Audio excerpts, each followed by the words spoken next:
Thank you very much. Welcome everyone for this exciting panel on globalization of domestic payment networks. With us we have a distinguished panelist, a group of panelists who will talk from their perspective on issues of globalization when it comes to payments. So we have a number of questions that we would like to address during this panel. We would like to be as practical as possible to give insights on how companies could go abroad with cross-border payments. So the first question is about the problems that companies are trying to solve when they expand cross-border. So the whole idea here is to understand the why. Why are we talking about cross-border? So maybe we can start with Wendy.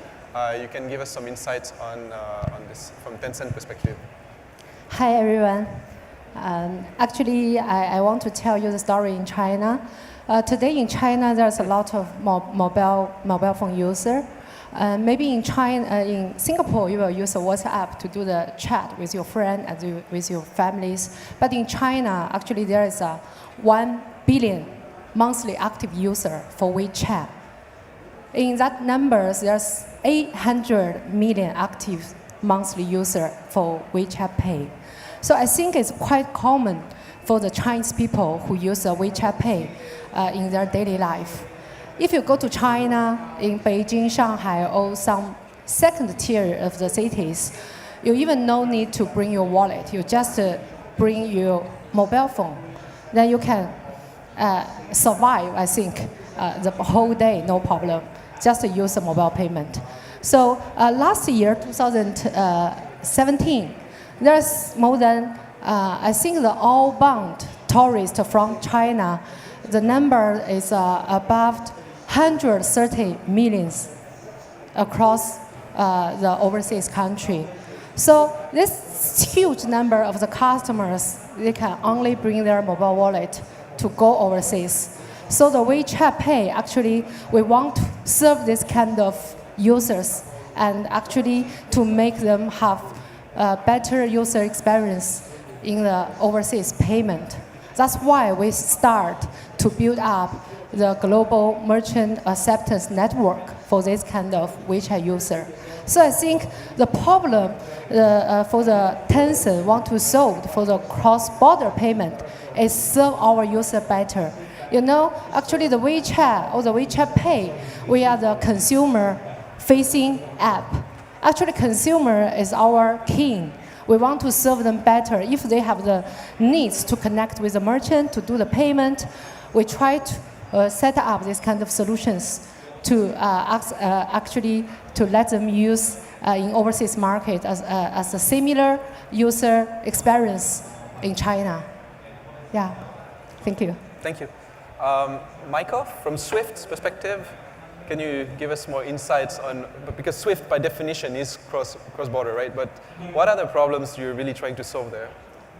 Sure, so if I talk about Swift and the types of challenges that we're serving and solving in the financial community, and if I kind of bring this back to cross-border payments, we start with a basic thesis, if you like, that the real problem here is not one of technology. It's often been mischaracterized as a technology problem. It doesn't mean that technology is not relevant. It's very important. And there's great technology in China and around the world, of course. But what I mean by this is that payment network technologies typically work very effectively. So they're very fast. You can pick up a payment message, for example, here in Singapore, and you can put that in London, Beijing, New York. It only takes 2 or 3 seconds. So the technology is very fast. You have, in the case of the SWIFT network, 11 or 12,000 institutions around the world that are connected to the network. It's done at scale, and it's done as an industry cooperative such that the typical cost of a financial message is on average about 2 to 3 euro cents to carry that financial message safely and securely and at a high level of technology performance through the network. So if you have a network technology that works very effectively, where's the real problem with cross-border payments? And so we bring this back to what we think of as business process frictions. So when you do a cross-border payment, whether it's in a retail context or a consumer to business context or a wholesale payment context, you have a whole series of frictions that are dragging on the performance of that payment.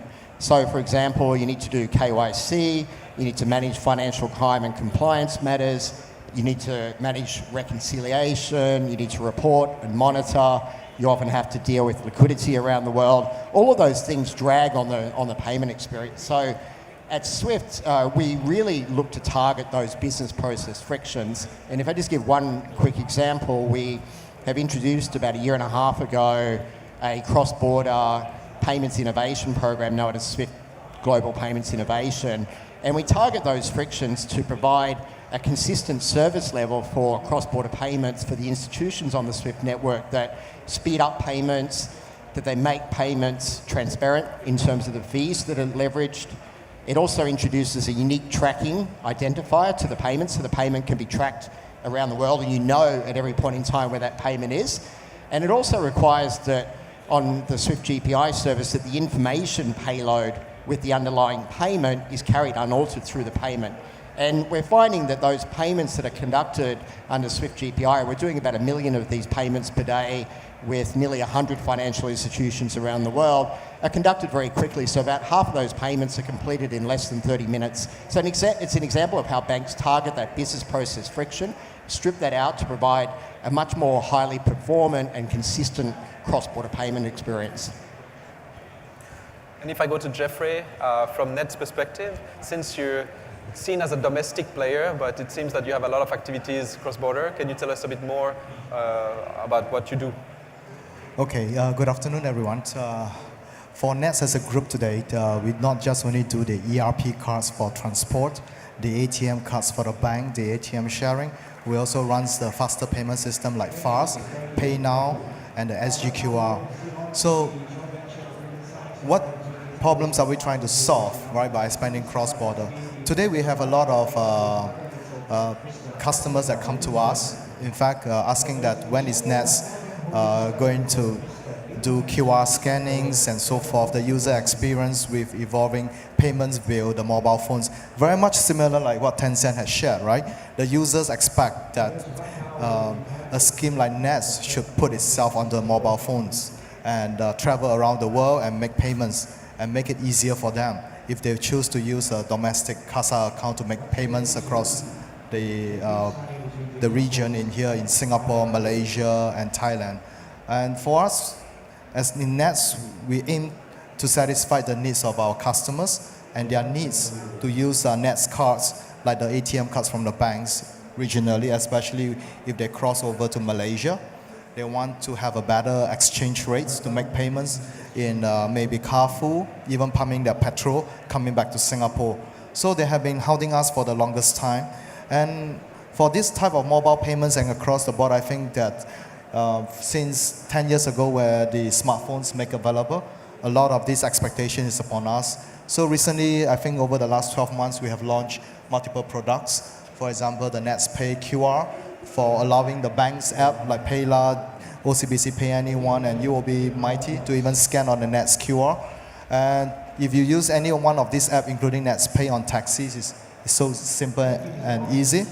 Next, we're going to bring this ability to scan and pay overseas, not just in Singapore. We're going to bring them abroad to the region. And later on, you're going to witness some of the signing that we have coming up. As for the Nets card going over to Malaysia, it's going to be soon become a reality, right? The problem is that a lot of these customers, what they used to do is that they carry a lot of cash across to Malaysia to spend. So with a good FX fees that on them, they're going to be able to use the Nets card and use over 4,000, 5,000 of these merchants just across the border. We are not trying to solve any problem, but we're just providing a better user experience for our card base.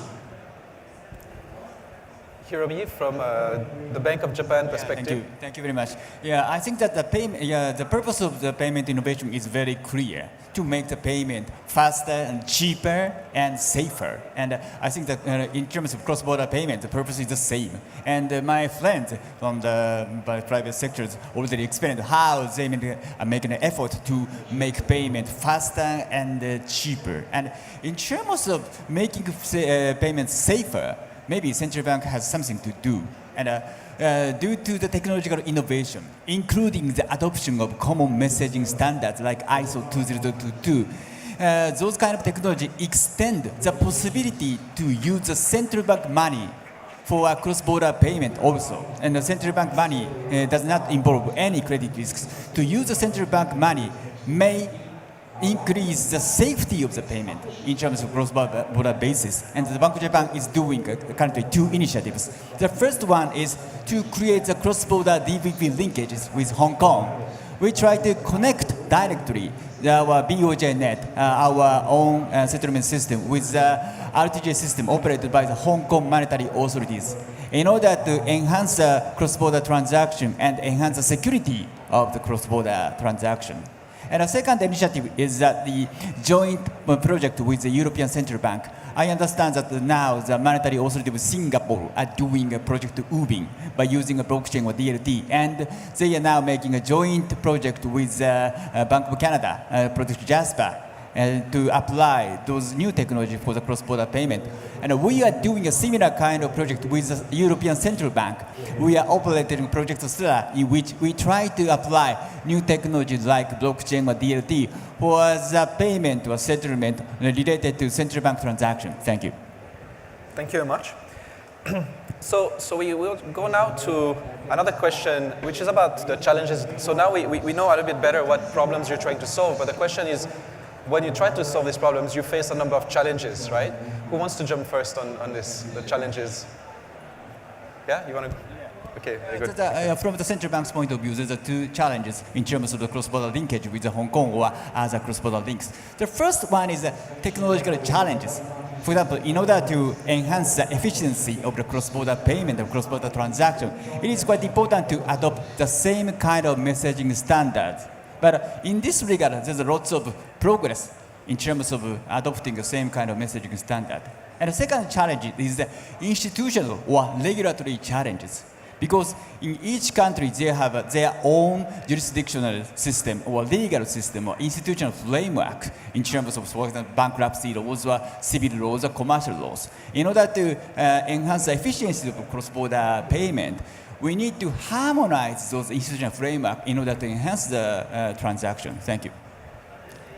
Yeah, Michael? I like Mr. Yamaoka-san's message about harmonization and standardizing. It's certainly one of the challenges that we experience. And to give you an example, I shared with you the Cross-Border Payments Initiative, SWIFT GPI. We recently conducted a test for that, whereby we were looking to see whether we could provide payments on a real-time or instant basis across borders. And to do that, we had a group of banks from China, Thailand, Singapore, and also the Australia marketplace. And we conducted trials sending from those countries, China, Thailand, Singapore, into the Australian marketplace, and then through the domestic instant payment system known as the New Payments Platform. And around the world, there are many new domestic instant payment systems such as Fast here in Singapore, PromptPay in Thailand, the Hong Kong faster payment system. And in this test, we were trialling actually carrying the cross-border payment through the SWIFT GPI service into the New Payments Platform. And what we found was that the payments can actually be done quite quickly. And to do that, you need to solve challenges of standardizing and translating messages that might be used for cross-border into the formats of the domestic payment system. And the test actually demonstrated that we could do a payment from China to Australia and through the New Payments Platform and put money in the end customer's account in 18 seconds. And we did the same from Thailand and Singapore to Australia in less than 30 seconds. But the challenge here is that when we now look to do this in other markets, each of these instant payment systems, they're not the same. So what Jeffrey manages here in Singapore with the fast infrastructure, it's somewhat different from the New Payments Platform. But if you come back to harmonizing these standards, and that you have communities which are willing to, if you like, apply these global norms in terms of standardization. So in the case of SWIFT GPI, the unique tracking ID, and carry that through the domestic payment system, you can actually have, through very simple things like that, standardizing that in the domestic payment system, quite profound outcomes in terms of reaching wide groups of parties around the world. So that's what we're looking to do with that, but it requires a lot of standardization and solving that challenge. Yeah. Jeffrey? I think the challenges that a lot of us face, right, when we look at payments, you're always talking about standardization, harmonization. But in the fintech arena today, they talk about open and collaborations. So when they talk about going abroad into other countries, we look to collaborate with the local players over there, right? So in the same thing, there's a lot of people that come to Singapore, they look for nets to be their partner over here. So instead of them coming here to open up the market by themselves, they are looking at collaborations. So for us, similarly, going up to Thailand, for example, we look to collaborate with our partners over there like ITMX, which operates PromptPay. We are not going to their market, but we're just asking for bilateral relationship in terms of arrangements of payments. So in that sense, the crossing over to the other markets will be easier and relatively better for us because of the reach. If we were to do it all by ourselves, it's going to take years and if not months, all right, to look at even you have established a base there. To acquire merchants is not trivial. It takes years of relationships to be built and trust. So it is easier for us to look at collaborations, right? And regional partners like in Indonesia, we'll be looking at Atajasa, like just you mentioned, right? And or Rintis, or Malaysia, you look for PayNet and all this. These are established players in those countries. They have their merchant base. We work with them. So the challenges that we look at is that if we are trying to say is that standardization and harmonization, by the time we get there, I think the fintech already overtook the world, right? So we're looking at speed and the fast, which is the timing to reach the market. Yeah. Actually, I totally agree with Jeffrey. We should go through the partnership when we go to solve the cross-border payment problem. I remember several years ago, maybe 3-4 years ago, when I first time to help the Chinese QR code company to do the QR code payment abroad. It's very difficult because I think we still go through some partnerships. But the biggest challenge is not about partnership. It's about the market education. In the very beginning, a lot of merchants and partners, they do not understand what is a mobile payment, what it may actually facing the new age.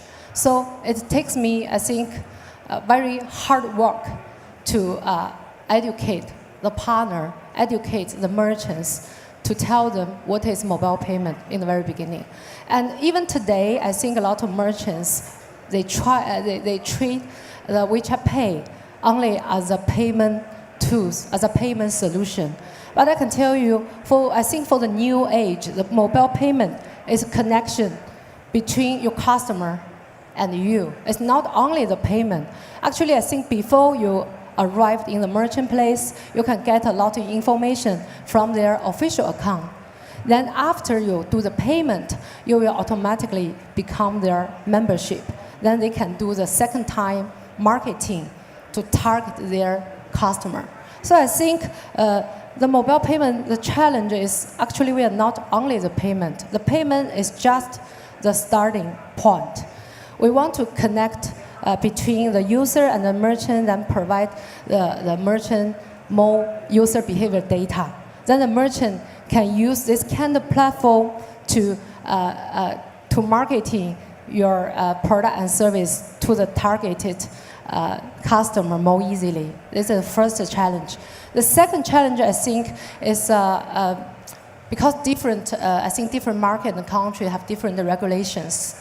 For a Chinese company, when we go abroad, we have to talk with the government, the regulators, one by one. In some countries, such as Singapore government is very open. So we actually developed our Singapore market very well.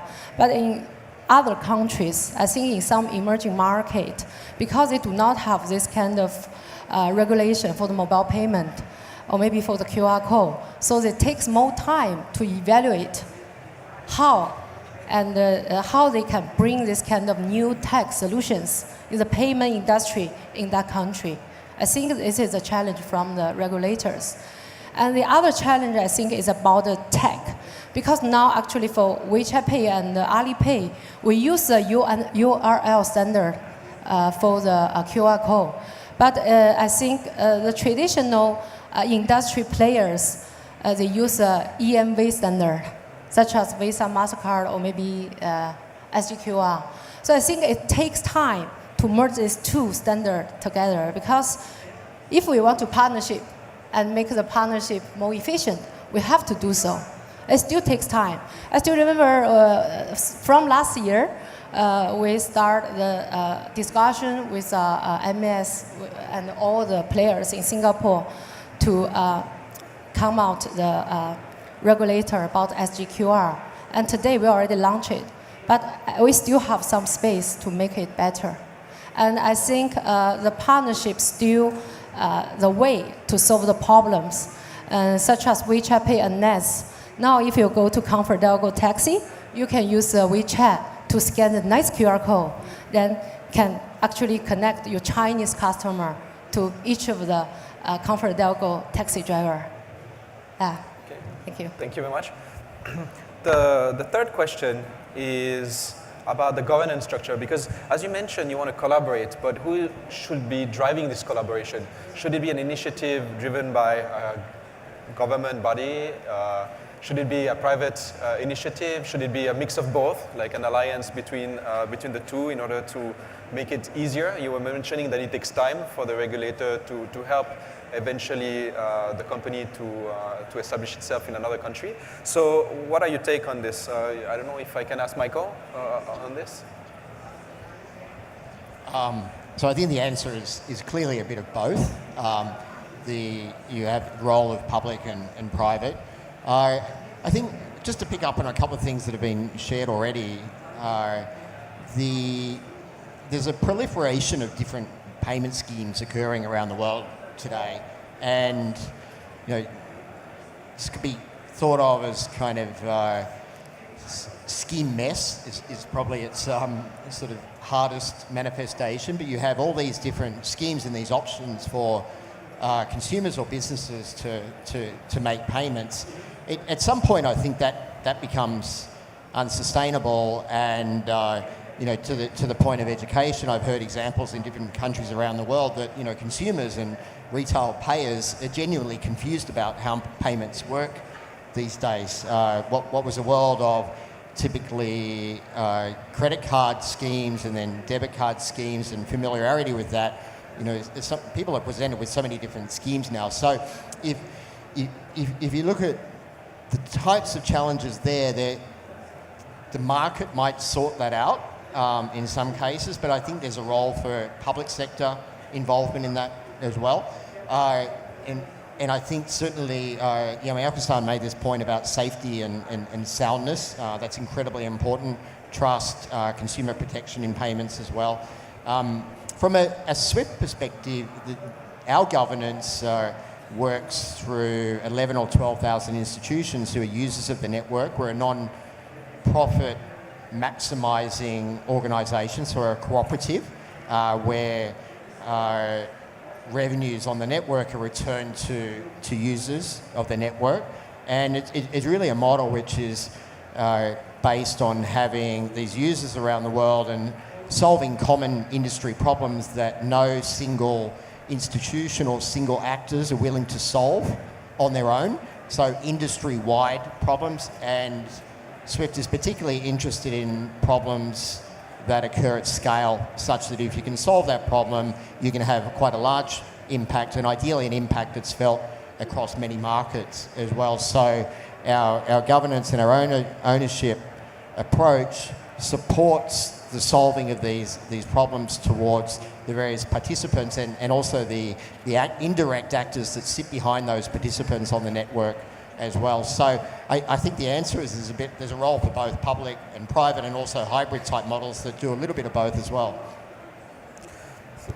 Hiromi, you have a opposite view? Yeah, thank you very much. Yeah, so I think that the private sector should be the major players, and public sector, including the central bank, should play only a catalytic role or catalyst role. I will raise the 3 points. The first point is the innovation. public sector are not so good at promoting the innovation. That's simple. Because if you look back 10 years ago at the period of Lehman crisis, since the iPhone was invented or introduced in 2007, just 10 years ago, not so many people has iPhone, but now many people has a smartphone or mobile phone. And for example, according to the World Bank statistics, there's still 1.7 billion unbanked adults. But among them, 1.1 billion people already have a smartphone or mobile phones. And 10 years ago, of course, we have a word of financial inclusion, but at that period, financial inclusion meant that we should create the brick and mortar branch to ATM networks. But now, for example, big tech like Tencent are playing a major role in promoting financial inclusion by their own ways, by using a mobile phone or high-end technology. Public sector are not so good at thinking about this kind of innovation. And the second reason is the big data.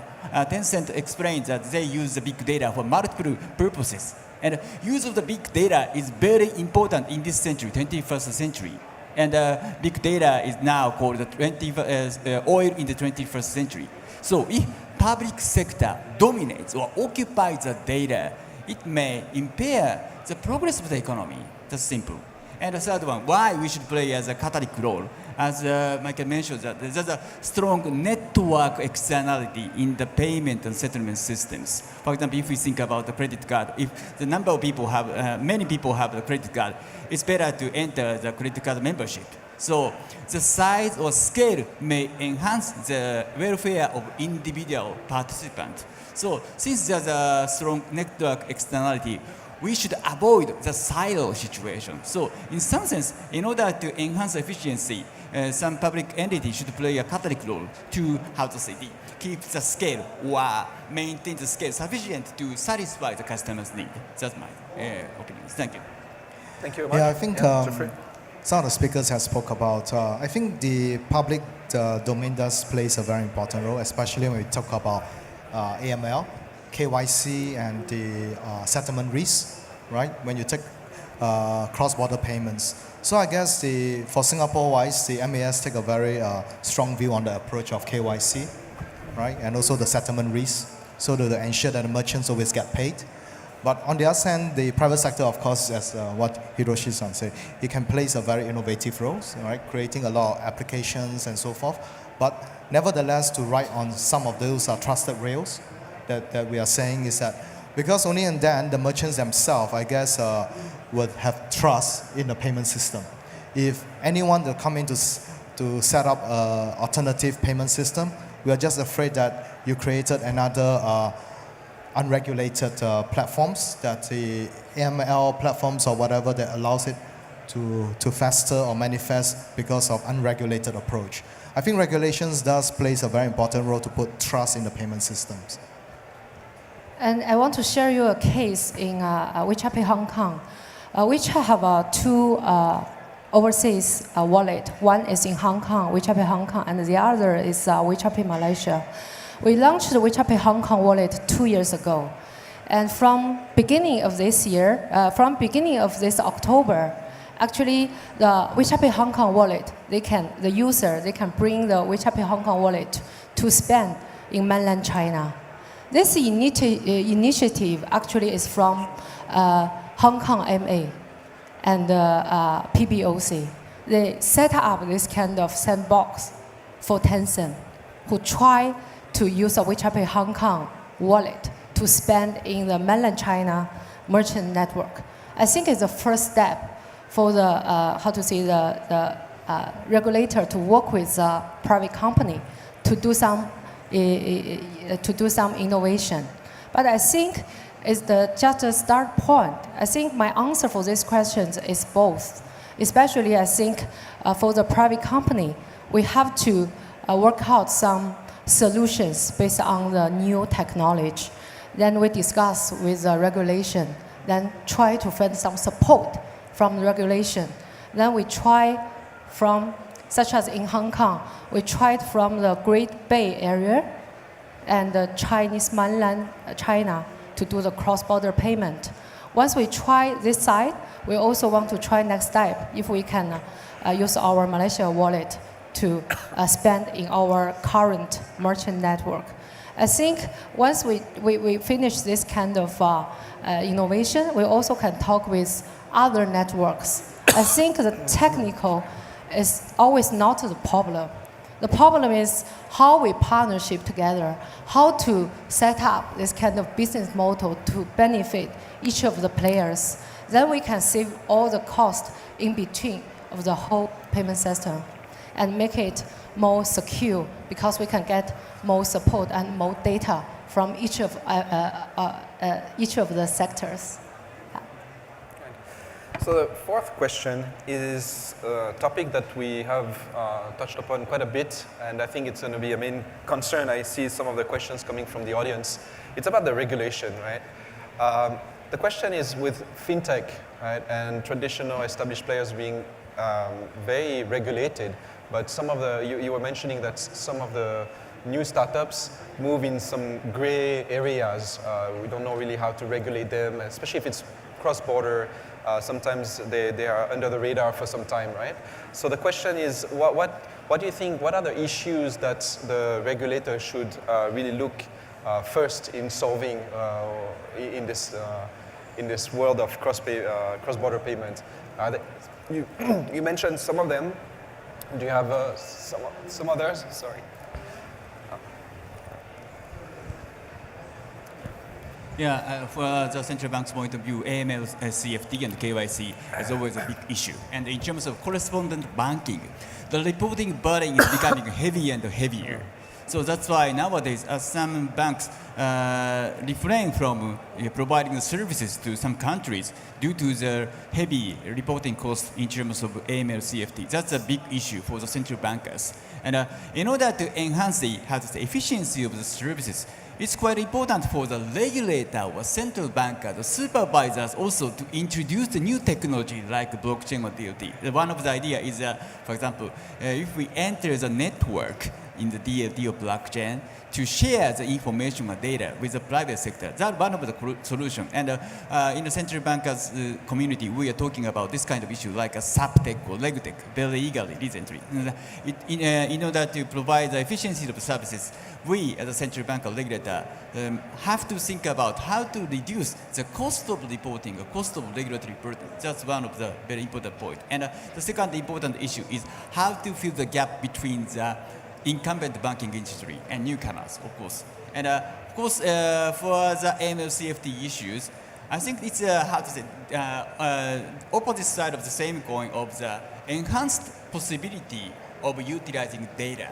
Since the payment and settlement provide or convey a bunch of data, much more abundant data than before, there's lots of issues about AML and CFT. And in order to, how to say, provide a smooth functioning of the payment society, I think it's important to encourage the newcomers to satisfy the needs of the AML and CFT or KYC. And I would like to encourage the new entrants to, how to say, enhance their own capacity by their own effort without using some sort of coercive measures to strengthen the capacity to satisfy the AML and KYC need by own their initiatives.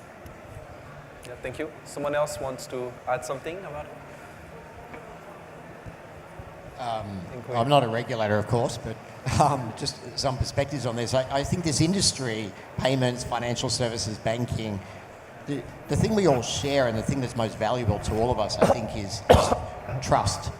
And if we surrender or we relax or we compromise trust and everything in that, so whether it's consumer protection or cyber security, other types of risks, I think the industry will have larger challenges. So it's one of the kind of non-negotiable things that everybody should be looking for. So, to the degree that the regulatory frameworks support the enhancement and the enrichment of trust, I think we're in a better place. There's plenty of room for lots of new entrants and fintechs and great new ideas to prosper in the industry, but I do think it's something that we don't want to relax. One other perspective I think is, I play the movie forward a little bit. What does the future look like? And I think the future is open. So we see things like open banking, open payment system design. We see the future being faster. We've spoken about this. We see the future being one in which things are available all the time, and we want financial services and payments to be available 24/7. And the other is it's information rich, so the big data everywhere. And I think to the degree that the industry can get a handle on those future areas and apply them either in the private sector or in the public sector through the regulatory frameworks and support the development of a future that allows those things to prosper. I think the industry is in good hands. I think maybe I can bring some questions from the public which are related to it because they're a bit more targeted. One question is about India and Indonesia. They have embarked upon data localization regulation. And so what is your take on this and how it hinders or helps domestic networks going cross-border? Maybe Jeffrey can address this question. You can. Do you have it?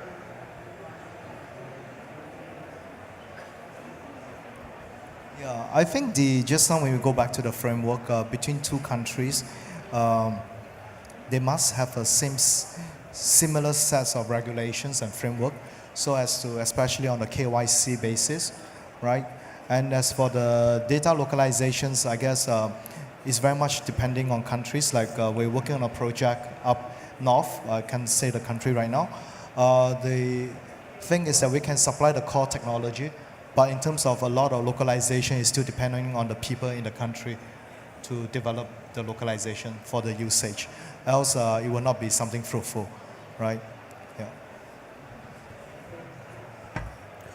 Do you want to add something about localization of the data? Just one bit on India.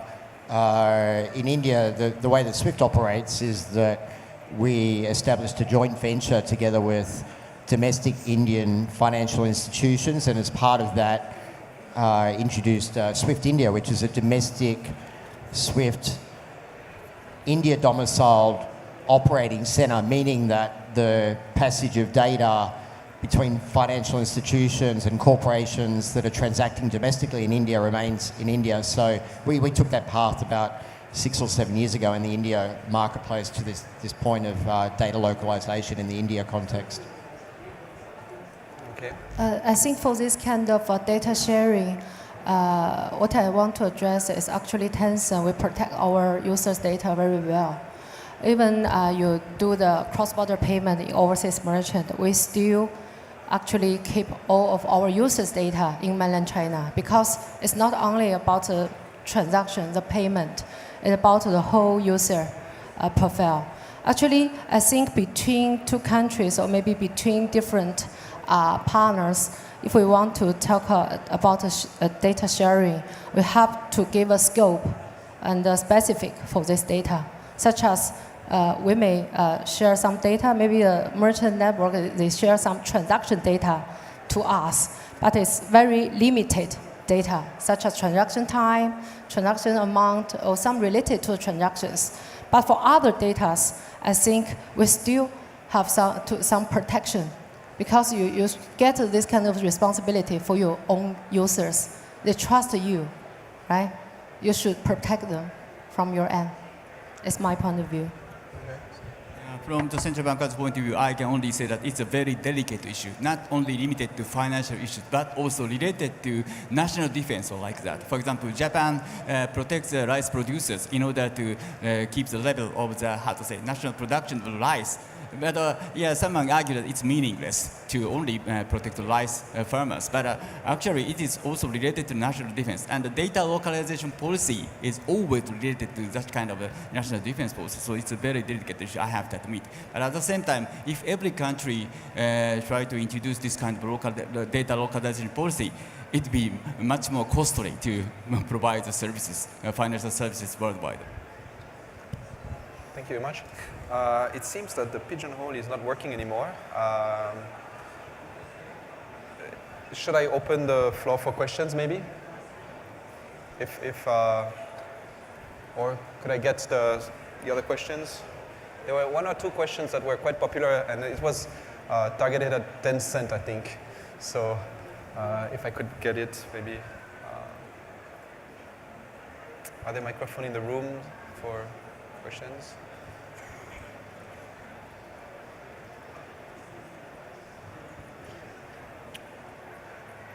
We have about 1 minute left, so if someone wants to ask a question, that's the moment.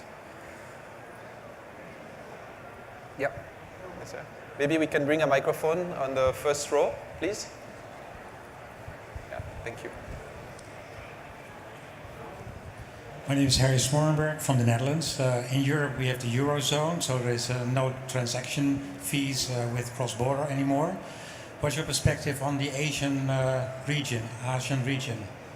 What's the timing, or are you not encountering such a solution? I don't know who wants to answer that question. Yeah, I think in Asia we have a network called the Asian Payment Network. We still adopt, we know in Europe you don't charge for transaction fees across the zones, right, or the countries. But in Asia, I think it's quite different. Just in ASEAN alone, we have 10 countries, 10 different cultures. Even languages is slightly different, right? Thai is totally different from Bahasa Malaysia in Malaysia or Bahasa Indonesia. So I guess in a lot of this investment that's made by the switchers themselves, they look at ways to recuperate some of the switchers' fees, right? So that they can reinvest. However, is that they're also mindful that they are not going to levy a very heavy fees on that. So far, I look at those fees, is already incense. So I think it's quite affordable for the regional switchers to recuperate some of the investment costs. But definitely, I don't think it's zero.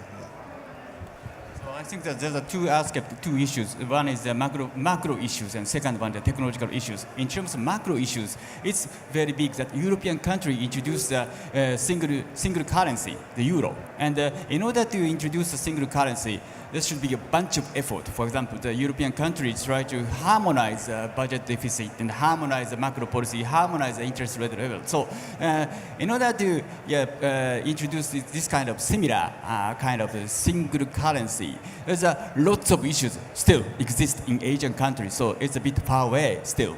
And in terms of technological progress, I think there should be some room to promote this kind of, technological unification within Asia. And I think that the cross-border links between Hong Kong MA and the BOJ is one of them. Thank you.